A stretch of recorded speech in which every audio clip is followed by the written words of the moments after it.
Chicago. Hey, welcome back. You're listening to Get Down to Business, the show all about small business, jobs, and entrepreneurship. I'm thrilled to be joined by the author of a brand new book, Cash Nickerson. Thank you so much for joining us, Cash. Great to have you on. Let's talk about the book and what inspired you. Tell us a little bit about it. Well, great. Yes, thank you. And thank you so much for having me on. The book is called The Samurai Listener, and it's about really the value and power of learning to be a great listener as opposed to what we spend our time being trained to do and what we tend to spend our time doing, which is talking. And it really lays out and redefines listening in this broader sense. What I had noticed over the course of an entrepreneurial career, executive career, legal career, in my almost 35 years of being out and about, I started to realize that the people who were most successful were actually taking things in a way that was better, more powerful, stronger. That really gave them the edge. The edge didn't come from being a smooth talker. The edge came from taking more in from those around you and applying it. Well, so Cash, I've read The Samurai Listener, and I've read a little bit about your background. And I've got a few questions that I know are very, very relevant for entrepreneurs and business owners in particular. Entrepreneurs by nature are running around meeting to meeting, and it's often hard to, I guess, call it to focus. What are some of the tips that you share in the book? I don't want you to share everything, but how to get in the zone and truly focus in the moment.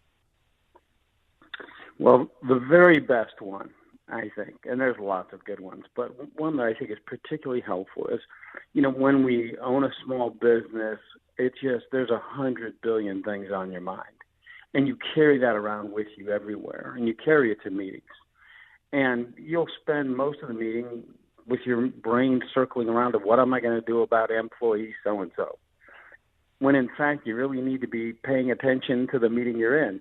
And so the best way to handle that is before you go to a meeting is taking all those things that are spinning around in your head and compartmentalizing them by writing them down on a piece of paper, put it in your PDA, whatever you want to do with it, but to get it out of your head for the meeting, to acknowledge the fact that this stuff is spinning around like the spin cycle in a washing machine. And you got to set it aside. Otherwise, you have no chance. Our minds just are not functioned to be self-compartmentalizing very well. So I must ask regarding the story behind the book. I know that you are an avid martial artist, and you have a really interesting business background. But you've clearly absorbed some certain skills and techniques that obviously you share through the book. And we'll share more information in just a moment regarding how our listeners can find the book. But what was the moment for you where you realized you are learning something and that you have something that can and should be relevant to others?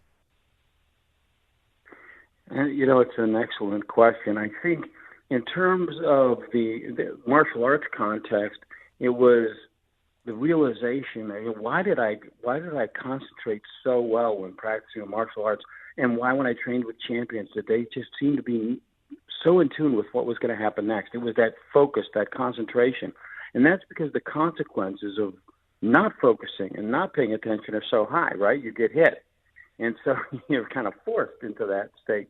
In a business context, as I applied those skills, calling on a customer out in the Northeast, getting in that same zone and paying attention the way I talk about it and listening the way I talk about in the book, I was able to recast and recount what a customer needed and wanted it so clearly and carefully without taking notes that they said afterwards, they said, "Did you write that on your hand?" And I said, "No, I listened." And I said, as a company, we listen. And we got multi-million-dollar order as a result. That's great advice. And I know that you talk a lot about how to listen to remember. And all these techniques I've enjoyed reading from the book. I don't want to share them all with our listeners because I want to make sure that they check it out. It's a fantastic book, once again, called The Samurai Listener, written by by Cash Nickerson. And Cash, I just love looking on your website, looking at that photo of you, the two photos of you in that business suit and your martial artist outfit. It's just fantastic. So you've got a fascinating story, some fascinating tips. Once again, I want to make sure our listeners can find it. How can people learn more and purchase the book? Well, you mentioned the website, and that's really a great place to start, cash@cashnickerson.com. And, of course, the book's available at Barnes & Noble, Amazon, all the usual outlets. That's great. Well, check out the website, cashnickerson.com. The book is called The Samurai Listener, and you'll read a little bit about the author of that book and several other fantastic books talking about how to listen better, how to handle conflict, express respect for clients and associates, and ultimately transform into leaders. It's a great read. Check it out, cashnickerson.com. Coming up after the break, we are going to be chatting with Dove Snow. We are going to be chatting about cryptocurrency, Bitcoin, all those things that you've heard a lot about, but you don't know what exactly it means. Dove will be demystifying it. You don't want to miss that segment and the advice that he is going to share. We're going to be back on Get Down to Business in just a moment. We're powered by Tandem HR. Check them out, tandemhr.com. But Chicago, don't touch that dial. You're listening to Get Down to Business.